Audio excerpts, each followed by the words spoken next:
Hey, what's up? It's the normal playing guy, and lastly, for the 10th anniversary part 2 units, we cover Tech LR, Goku, and Freeza. I'm sorry, no, it's Int LR, Freeza, and Goku. Don't be fooled. Yeah, no, you could have fooled me. Pretty conscientious unit this, but anyway, let's go through it. Remember, I'm not about to tell you how to summon and what a waste on a banner it would be, but we're here to talk about how good this unit can be in a nutshell, in a normal way, and quick view of the teams and links and best way to build. So, brand new LR, Battle of Fate is your 4 key to 20%. Really nice. So it looks like we're going to have a universe survival saga kind of deal, which makes sense, I suppose. We have what is it, movie slash GT maybe, then you've got DBZ, and then you've got Super. So basically we come out with 7 key, 200% of stats. Okay, so coming in at 55%, that's 11,000 defense, little less than some of the other brand new LRs, but offensively they're about the same. With one dupe, again, little less defensively, but offensively pretty much exactly the same.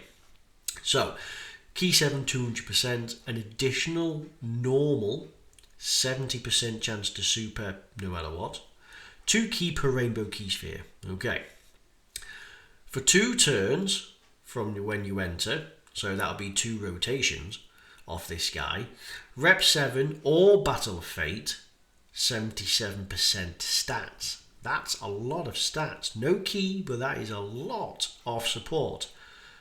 When you attack, you have 150% stats on attack. Your super attack effect grade it 50% for the turn and lowers attack.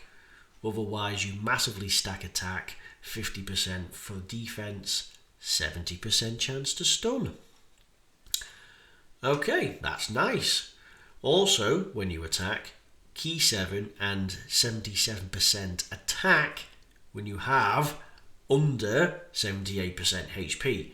So fall below that threat. So enter this threshold. Whoa, that's spicy because 200%. Then you get this and this. Yeesh. And then of what? And then you get this. Oh, that's a massively stack attack as well. Wow, this guy's got to go ramped up. When you get an attack, you will have 50% damage reduction, but you got to fall in this threshold. If you fall outside, above that threshold, you will not have 50% damage reduction. So don't be in slot 1. When all allies in the same turn are super class, guaranteed crits, guaranteed additional super attack. When all allies are extreme class, 2 additional super attacks. Wow. So like this. You're going to smack that lower attack, that's for sure. And then of course 4th you'll meet up. Now, okay, let's have a look. So you can meet up with Goku. Oh, actually I wonder if the links change. Yeah, possibly. This one might just change, and this one, but we'll see. So you can change to Goku from the 4th, or you can change willy-nilly at any point in time, actually. Just double check. Yeah, experienced fighters and Kamehameha, of course. So what does Goku do? Key 7, 200%, okay. Guards, nice. And then 2 key per rainbow key sphere obtained. Okay, so similar. On attack, guaranteed additional super attack, 77 HP or more. So rather than having lots of stats and attack for less, you actually need to have more for an additional super attack. When you receive an attack, big boost to stats, huge amount of defense, but again you've got to be over 77%. So you would, Frieza's better lower health, but Goku's better higher health. Okay, so you would fall below that threshold, so you're under 78%. But then you switch, and all of this is worthless? I don't know about that. I mean, that's not worthless, but yeah. Every key sphere obtained, 17% stats. I suppose it's nice, because if you get a lot of int orbs, you will heal. because it will factor that in mathematically with everyone in. With one rainbow key sphere, damage reduction 60%, and the super excellent effect. Okay, it kind of makes up, right? You got that huge amount of damage reduction because, you know, chances are you might not necessarily be over the HP threshold. You're going to most likely fall beneath it. And that is bad because this is just irrelevant then. This will help proc, buff up, and then there's this. So that's nice. Offensively, you're not going to have a problem. Well, let's see what the super super attack effects do. Greatly stack attack. Okay, 30% defense. Greatly stack attack, massively raise defense. Ooh, 70% chance to stun. Ooh, massively raise defense, but you still stack that attack. Pretty insane. Massively raise defense, 60% damage reduction, potentially a lot of orbs. I feel like he's diopposed to Freeza on a very not necessary scale. Like, he guards, sure, but like, I mean, he could have his damage reduction, but this guy, like, this seems more appropriate. That is a wicked amount of stats. And this, you're more, I mean, you're more likely to proc this, because you're not going to be at 100% health. Like, you're going to fall below this. So I feel like this you'll see more. Then you get additional super attacks. Each one of these super attacks gives you 50%, not just 30%, and lowers the attack. So I feel like this is better?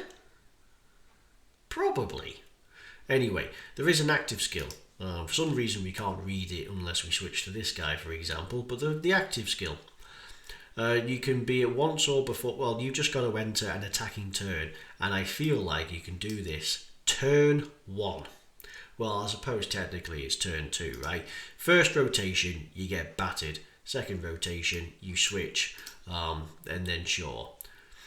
Right, recovers 77% HP, really, really nice. Good amount of attack, physical to rainbow. Why? Why? Because you only need one orb for this. Yeah, okay, so are you aiming for this? Are you aiming for the massively raised defense? Potentially. I mean, that could only be it. Could only be it. Freeza doesn't have anything to do with rainbows. Not that much. Anyway, your aim must be purely for that. But okay, sure, extra attack. Why not? Why not? Firstly, it is better than this unit, right? Don't get me wrong. It's better than this one. It seems to be built around Rep 7. Not necessarily. So you were better off running Rep 7 220% because it's literally in your passive. Freeza's better and will even give you the heal from the active skill. So looking at this from the Goku side, it's not a problem because you will trigger LR power, fierce battle, Kamehameha, right? So all this entire, so like solid, very, very good. Yeah, very, very good. Tournament of power, like, no. To be fair, they might have a super easy, you never know. I would say they would do. I reckon part 3, super easy, that'd be my guess. Yeah, okay, dropped off, but, you know, good. Yeah, actually, I kind of like this dude. This guy's good. Yeah, this guy's also really, really good. And duo super easy, So again, huge, right? It's a pretty beastly team. And the team's going to be the same, more or less, for Freeza, right? You're still going to trigger Tournament of Power, which is key. King with that 3 key. That's insane. Still going to get key links. You're still going to get Fierce Battle and Legendary Power. So you're still going to get that even with Freeza. Watch, or you watch now, it'd be different. Yeah, okay, Freeza might give us... Well, actually, no. Look, it still is. He's still got one unit here. Yep, tournament of power. All of this is tournament of power actually. I forget this guy. This waste of a unit. It's better than physical Gogeta, but God, not by much. Anyway, this waste of a unit. He's also on tournament of power. So again, you can have a solid team. It's funny how Rep 7 is basically just a team of LRs, right? So they're a decent unit, but why do I feel like they fall behind the rest? Super Saiyan 2 Gohan is all about attacking power. Potentially can do 8 super attacks. It depends on how many enemies there are, but he will absolutely waste the battlefield. Gogeta, his ridiculous damage reduction, crazy stats, can see the enemy super attack. He's very, very strong, right? Massively raises attack and defense. The Vegeta can have insane abilities to tank. Goku can dodge. He has 80% dodge. What does this guy have? Seems good, right? 2 additional super attacks, can crit, has damage reduction. That's going to be nice. It's more relevant. But you're kind of limited to Rep 7. You can't really say Battle of Fate. You are based around Rep 7. Rep 7 can get you this, basically. And Battle of Fate ain't going to get you much. You're going to rock that seriously against... You rock that with Majin Buu. You ain't rocking that with Majin Buu. Okay, so... Oh God, it's terrible. As a 10th anniversary unit, this kind of falls flat. Still better than physical Gogeta from last year, but God, he's terrible. He just is. I just can't see this unit being any good. If it wasn't for this, it'd be terrible. Really. You can proc as many super attacks as you want. It's going to help, but it's I don't know. I'd have to. As it stands, I've got the others all said and done. I don't have this one yet. I'm too deep as to not. I will go until I get a copy. I'm probably going to have the others rainbowed before I even get anywhere close to this guy. But when I get him, I'll use him. We'll find out. I mean, even defensively, he's just a little shy. In fact, offensively, I think he has the same numbers. He really is just going to fall.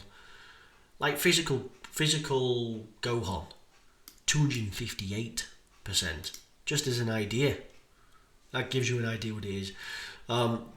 The new Gogeta has 200, but then it has an extra 300%. You see what I mean? This guy just falls short. But let me know what you think. I mean, this is a video of how are we going to use them? Not to how you summon. It's how you're going to use them. Right, teams. What are we going to look at? Overworld, Gifted, Accelerated, Rep 7, of course, and Tournament of Power. Yeah, there we go. Of course, Freeza on a Pure Saiyan. Yeah, Wicked Bloodline on a Pure... Yeah, that makes sense. Full Power, yeah. Mainly the red, the green. Time Limit. Curious. Sworn Enemies, that could be a good one. Tournament Participants is basically the same thing. Some good ones here, actually, to help out. Ones you wouldn't. I wouldn't say Wicked Bloodline. I wouldn't say Powerful Comeback. Not Goku Family. Not Pure Saiyans. I mean, not really. And certainly not superheroes. Oh, well, to be fair, you could make a Rep 7 out of it, but then you'd just be rocking Rep 7, right? How would you build this guy? Dodge? This guy doesn't have dodge, does he? Goku doesn't have dodge. So, yes. Additionals seem like not needed. They have plenty of additional super attacks put in. Could go crit with dodge. That'd be a good one. Crit and dodge seems pretty fine. Bear in mind, this unit will have 5 dodge anyway, so you're already down that rabbit hole. Alright, that's it. If I was to rate these 3 new units, then it's going to go Gogeta, for sure. A close second would be Gohan. And then a little bit of a backhand, it's going to be this guy. Actually, across the part 1 as well, he's probably the worst one. But to be fair, it is a tough competition though. But anyway, that's it. That's it for the part 2s. Let me know how you got on summoning. I love all these success and failures. And let me know who you went for. I'm most curious. I bet it's Gogeta. But anyway, thank you very much for watching. All the best. Have the best of luck. Wish it all on you. You all deserve it. Thank you and goodbye.